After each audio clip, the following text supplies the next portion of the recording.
บายดีพี่น้องมาโทรหาหมู่ก่อน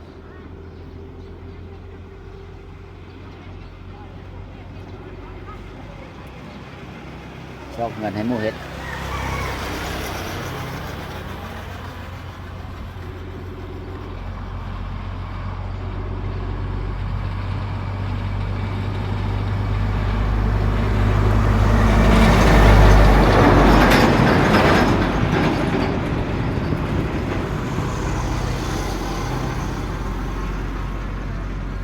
โทรบ่ได้พี่น้อง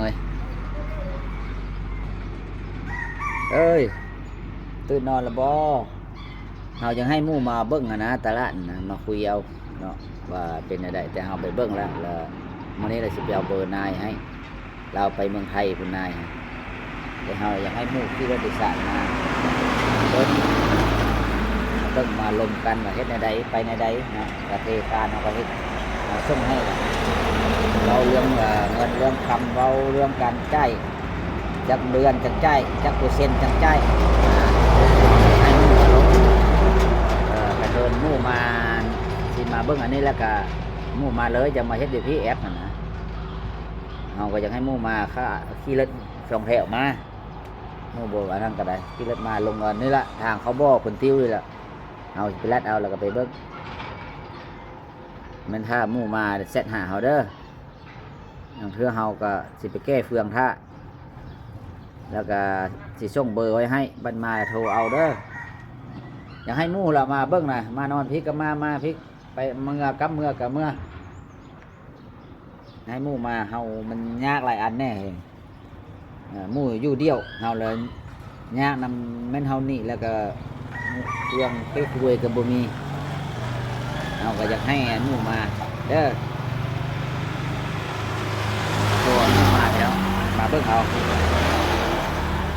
หมู่จักเฮ็ด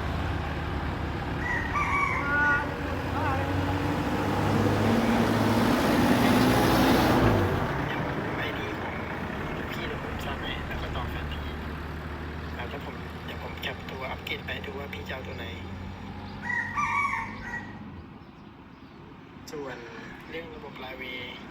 ที่บอสกำลังบอกอยู่เดี๋ยวผมอัดหน้าจอแล้วทำคลิปให้พี่ดูนะค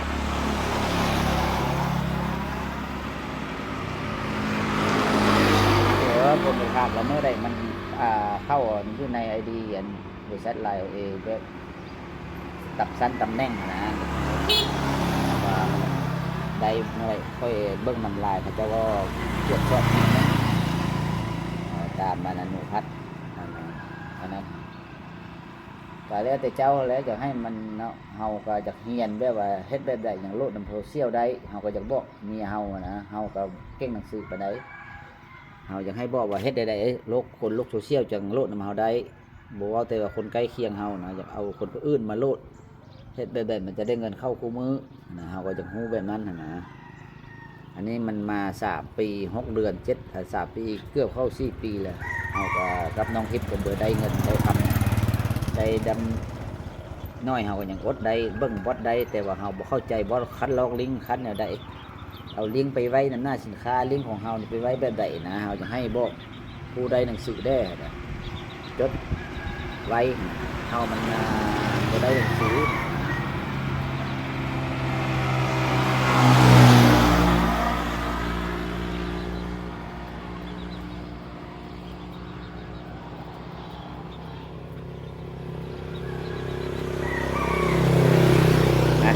บริษัทเซตบริษัทพี่น้องเลย